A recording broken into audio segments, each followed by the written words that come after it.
Hello students. तो आज हम पढ़ेंगे force and a law of motion, जो आपके नए चैप्टर में दिया हुआ है। आपका टॉपिक है हाउ फोर्स अफेक्ट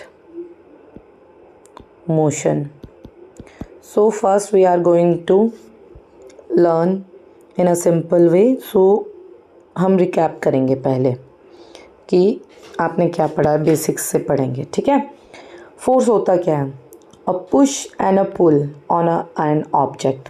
जैसे दरवाज़ा आप खींचते हो ना, जैसे देखो इसने डोर ओपन किया तो इसने क्या किया, पुल किया ना, अपनी तरफ खींचा है। अब बोट क्या कर रही है, रो कर रही है, तो वो पुश कर रही है आगे जाने के लिए। क्या कर रही है? पुश कर रही है। अब देखो नेक्स्ट, ये किक कर रहा है बॉल को, ठीक है। ये पुल कर रही है सूटकेस को, और ये पुश कर रहा है, धक्का दे रहा है एक तरह से, किसको? शॉपिंग कार्ट को। ये एवरीडे एग्जांपल है। तो हम कह सकते हैं कि simple force is a push and a pull acting on an object. एक ऑब्जेक्ट पे आप उसको पुश कर रहे हो और पुल कर रहे हो, दैट इज कॉल्ड फोर्स। और इसका एसआई यूनिट होता है न्यूटन्स। ठीक है, इसका एसआई यूनिट क्या होता है? न्यूटन्स। अब आगे आइए, 6 इफेक्ट्स ऑफ फोर्स। 6 इफेक्ट जो हम फोर्स पे देख सकते हैं। सबसे पहले है rest to motion. A stationary object start moving when force is applied. ठीक है, जैसे इसकी देखो साइकिल रुकी पड़ी है, तो इसने धक्का देना शुरू किया तो फोर्स ना अप्लाई हो गई है खुद ब खुद, जिससे क्या हो गया, इसने मूव करना शुरू कर दिया। तो पुशिंग अ पार्क्ड साइकिल, रुकी हुई साइकिल को धक्का देना, इससे क्या हुआ, पहले रुकी थी मतलब रेस्ट पे थी, जैसे आपने धक्का दिया, पुश किया उसको, वो मोशन में आ गई। समझ गए? Second one, motion to rest. ठीक है, आपकी साइकिल आप पहले चला रहे थे, फिर उसको ब्रेक दे के रोक दिया, स्टॉप कर दिया, दैट इज मीन्स आपकी साइकिल पहले कैसी थी, मोशन पे थी। जैसे आपने ब्रेक सप्लाई किए, वो कैसी आ गई, रेस्ट पे आ गई। यस। अब नेक्स्ट है increase in speed. Force can increase the speed of the moving object. अब देखो साइकिल आप चला रहे हो, पर कैसे चला रहे हो, पैडल देके। अगर आप आराम से पैडलिंग कर रहे हो तो साइकिल धीमी से चलेगी। जैसे ही आप पैडलिंग की पावर फोर्स ज़्यादा अप्लाई करते हो, आपकी साइकिल क्या करेगी, स्पीड पकड़ेगी। क्या पकड़ेगी? स्पीड पकड़ेगी, जिससे क्या होगा, वो दौड़ेगी। समझ आ गया? इतना समझ आ गया?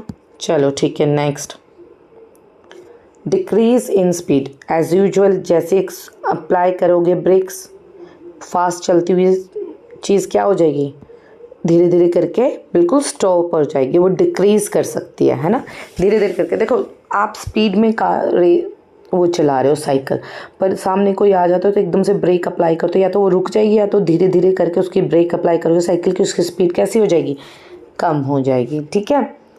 Change in direction. देखो बॉल आपकी तरफ फेंकी, आपने बैट से मारी बॉल, उसकी डायरेक्शन कैसी होगी, चेंज होगी ना। आपकी तरफ आ रही थी, आपने क्या किया, उसको बॉलर की तरफ फेंका, या तो बाउंड्री से बाहर कर दिया, that is also called change in direction. समझ आई? 6th one, change in shape.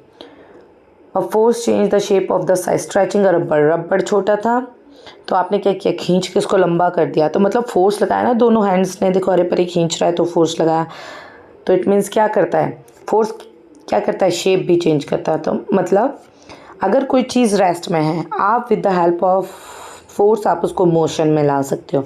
अगर कोई चीज़ मोशन में है तो आप उसको रेस्ट में ला सकते हो। आप इंक्रीज़ भी कर सकते हो स्पीड, डिक्रीज़ भी कर सकते हो स्पीड, डायरेक्शन भी चेंज कर सकते हो और शेप भी चेंज कर सकते हो। ये सब कुछ किसकी कैरेक्टरिस्टिक है? ये आपके इफ़ेक्ट्स है, किसके? फोर्स के। यहाँ तक समझ आ गया? Okay good. अब नेक्स्ट उस पर जाएंगे हम। Force is a vector quantity. सबसे पहले एक चीज़ समझ लो, आपकी 2 तरह की क्वांटिटीज़ होती है, एक होती है वेक्टर, एक होती है स्केलर। अब वेक्टर क्वांटिटी कौन सी होती है? एक तो होता है जो एक मैग्नीट्यूड बताती है, दोनों ही मैग्नीट्यूड बताती है, दोनों। ठीक है, ठीक है। और सिर्फ वेक्टर क्वांटिटी वो होती है जो साथ में डायरेक्शन भी बताती है। मैग्नीट्यूड का मतलब होता है डिस्टेंस, मतलब कितना डिस्टेंस कब तक कवर किया। स्केलर क्वांटिटी सिर्फ डिस्टेंस ही बताएगी, उसको मैग्नीट्यूड बोलेंगे। लेकिन वेक्टर क्वांटिटी क्या बोलेगी, डिस्टेंस तो बताएगी लेकिन डायरेक्शन भी बताएगी। जैसे मान लो फॉर एग्जांपल एक साइकिल चल के ही गई 10 किलोमीटर, इतना डिस्टेंस कवर किया, लेकिन जो वेक्टर क्वांटिटी है वो कैसे बताएगी, वो बताएगी 10 किलोमीटर टूवर्ड द ईस्ट। किसकी तरफ गई है, ईस्ट की तरफ। तो डायरेक्शन भी बताई है इसने, मैग्नीट्यूड भी बता दिया। समझ आ गई। तो ठीक है, आपका फोर्स क्या है फिर, तो फोर्स आपका मैग्नीट्यूड भी बताता है, डायरेक्शन भी बताता है, इसलिए ये क्या है, एक वेक्टर क्वांटिटी है। ठीक है, देखो एग्जांपल में ये दिया 10 नॉर्थ 10 न्यूटन। न्यूटन बताएंगे, न्यूटन क्यों बताएंगे, क्योंकि ऐसा ही यूनिट है किसका, फोर्स का। 5 न्यूटन ऐसा ही यूनिट है किसका, फोर्स का। समझ आ गई इतनी। अब देखो की आइडिया क्या है, फोर्स इज अ पुश और a pull which can change the state of the motion, speed, direction और the shape of the object. ये हम पढ़ चुके हैं सब कुछ। ठीक है, स्केलर और वेक्टर क्वांटिटी को यहाँ भी एक्सप्लेन किया गया है। अब देखो एसआई यूनिट ऑफ फोर्स, अभी पढ़ा हमने, न्यूटन्स होता है। ये सर इज़ाक न्यूटन के बाद दिया गया था, क्योंकि इनने ही डिस्कवर किया था, इनने ही आगे न्यूटन के लॉज आते हैं डिस्कवर्ड किया था, तो इनके उस पर इनका इसका ऐसा यूनिट पड़ा है। ये बहुत इंपॉर्टेंट है, ऐसा यूनिट करना बहुत इंपॉर्टेंट है लर्न। अब मेजरिंग अ फोर्स, कैसे मेजर करोगे फोर्स को, स्प्रिंग बैलेंस्ड। एक स्प्रिंग बैलेंस्ड आता है, आप अपनी फिजिक्स की लैब में देखेंगे इसको। ठीक है, फिजिक्स की लैब में देखेंगे, पॉइंटर आता है यहाँ पे, नीचे हुक पे कोई भी वेट रख दिया जाता है, ये पॉइंटर बताता है कि उसका कितना मेजरिंग फोर्स है, कितना फोर्स लगा रही है वो वेट। ठीक है, और यूनिट तो न्यूटन ही होगा। अब देखो वेट, एक बात याद रख लो, फोर्स अलग चीज़ है और वेट अलग चीज़ है। कैसे, अभी देखना। Weight is the gravitational force with which earth pull an object. ठीक है, कैसा है, ये नेचुरल फोर्स है। वेट आपका एक ग्रेविटेशनल फोर्स, एक टाइप है वेट किसका टाइप है, एक फोर्स का टाइप है, जो कौन लगाता है, ग्रेविटी। आपकी जो अर्थ की ग्रेविटी है वो लगाती है, अपनी तरफ चीज़ें खींचती है। तभी तो जब भी हम कोई बॉल ऊपर फेंकते हैं ना, ऊपर जाने के बाद वो क्या करती है, वापस नीचे आती है ना, that is called gravitational force. ठीक है, और weight W toward the earth, समझ जाओ।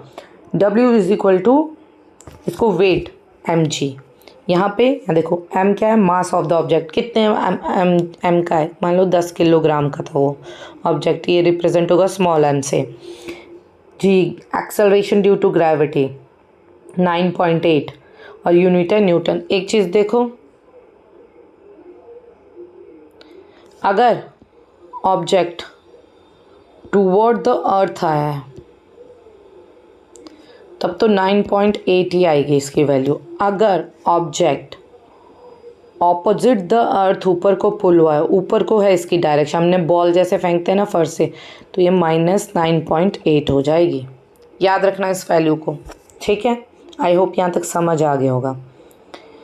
तो अगला कॉन्सेप्ट है आपका बैलेंस। दो तरह के फोर्स होते हैं, एक होता है बैलेंस्ड फोर्स, एक होता है अनबैलेंस्ड फोर्स। सबसे पहले आ जाओ बैलेंस फोर्स पे। बैलेंस फोर्स क्या होता है, इसमें इक्वल मैग्नीट्यूड होता है और opposite in direction and opposite in direction, और इसका नेट फोर्स कैसा आता है, 0।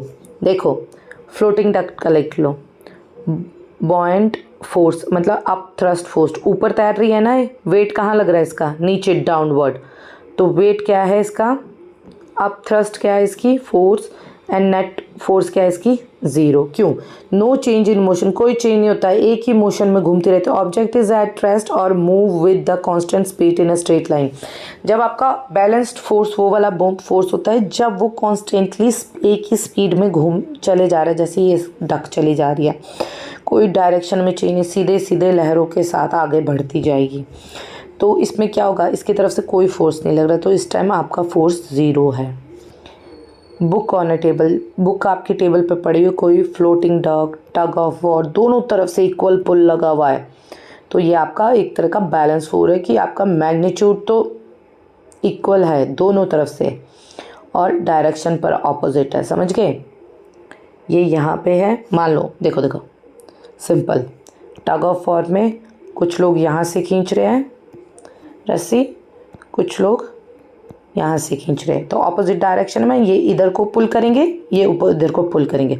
तो देखो इसमें फोर्स कैसी होगी, ज़ीरो, कुछ नहीं लग रहा है, रस्सी वहीं की वहीं रुकी है, दोनों एक तरफ को फोर्स करे, तो इसमें नेट ज़ीरो कैसा हो गया, फोर्स। मोशन में कोई चेंज नहीं आता, कोई पता नहीं चलता। अब देखो अनबैलेंस्ड फोर्स क्या होता है, यहाँ देखो एग्जाम्पल बढ़िया दिया हुआ है। फोर्स इक्वल नहीं होता भाई, एक ही साइड से फोर्स लग रहा है। मूविंग बॉक्स, ये बच्चा, इसका फोर्स है, किसका, इस बॉक्स का फोर्स 10 न्यूटन के आसपास है, और ये बच्चा 10 न्यूटन के 20 न्यूटन ज़्यादा लगा रहा है ना, तो motion in the direction of bigger force, जहाँ पे तो किसकी तरफ मूव होगा, इस बच्चे की तरफ होगा ना, वेरी गुड, इस बच्चे की तरफ होगा, तो motion in the direction of the bigger object. देखो ऑब्जेक्ट फोर्स जिस तरफ को ज़्यादा लगेगी, ऑब्जेक्ट उधर को ही मूव होगा, तो ये ऑब्जेक्ट इधर को मूव होगा ज़्यादा। तो इसमें आपकी नेट फोर्स इक्वल नहीं होती है, किसके, ज़ीरो के, क्योंकि लगती ही लगती है। It can change the state of the motion, yes of course कर सकता है। अभी बॉक्स यहाँ पे है, बाद में जाके इधर आ जाएगा।